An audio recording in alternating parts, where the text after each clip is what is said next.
our team has really done a good job of competing, and what we've been able to do is just keep games close and just hang around. And it's happened multiple times where we can just hang around long enough where we can win a game.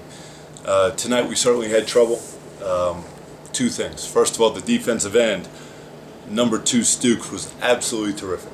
So I don't know how many points he scored, but he got the ball in the lane whenever he wanted. So our guards have done a great job this season of defending high-level guards, and tonight Stooks was as good as anyone we played.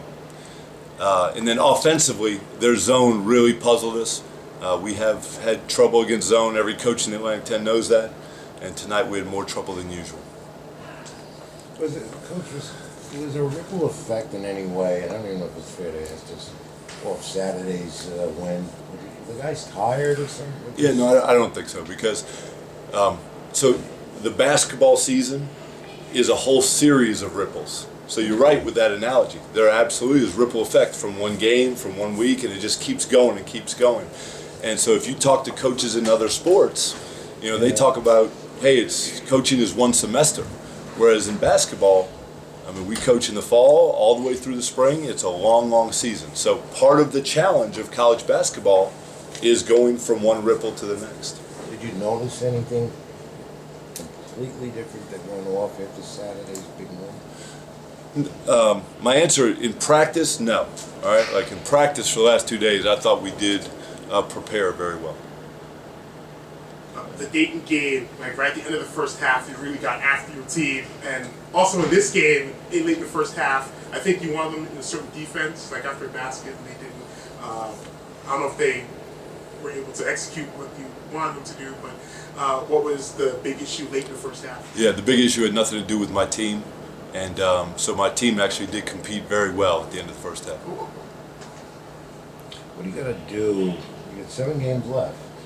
What do you got to do to get this corrected again after tonight? Yeah, well, our team has been resilient. We've handled, like this team has handled more losses than I've ever been a part of as a team. So they keep bouncing back and they keep bouncing back, and they've found ways to win. So what is the exact formula? I don't know.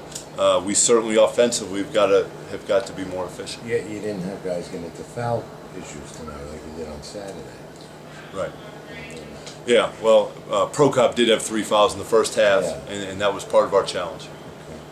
So, what specifically about that zone defense puzzled you that you mentioned? Was there anything specific? Well, I think the biggest thing, we really struggled to get the ball in the high post, and we put Tom Sanchez in the last 2 minutes, and he did a terrific job of pass fake, and throw it in there.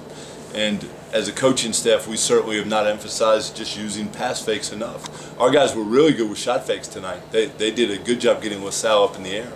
But we just were not very good passers getting the ball in there. And when Prokop goes down in the second half, and you probably said no that you don't have him the rest of the way, does that take something out of your sails too, or what type of challenge does that present? No, I mean, this team, so I understand the question. It's a fair question. But, you know, our guys understand that people are going to foul out or people are going to get injured. Things happen in a basketball season. It goes back to the ripples. I mean, just things happen because this thing starts way back in literally September. And so things are going to happen because it's so long, and you've got to deal with all those things. Every team is going through it. LaSalle's playing without their point guard. Does it become a little bit demoralizing when you're shooting as poorly as you are on the other end, too, sometimes? You have to try to keep the intensity. So, yeah, now we have dealt with that all year. So offensively, we have been challenged. But that may have, you know, I think I could see some of that tonight where offensively we were struggling, and it affects being able to guard the ball, meaning mentally.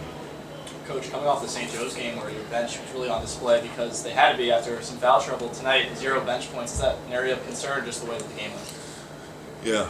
So, and I don't know how many points our bench scored. I know Will had 10 points against St. Joe's, so you're right, he did score the ball. And then guys came in and made free throws and did little things like filled certain roles. So to answer your question, we certainly are going to need more from our bench.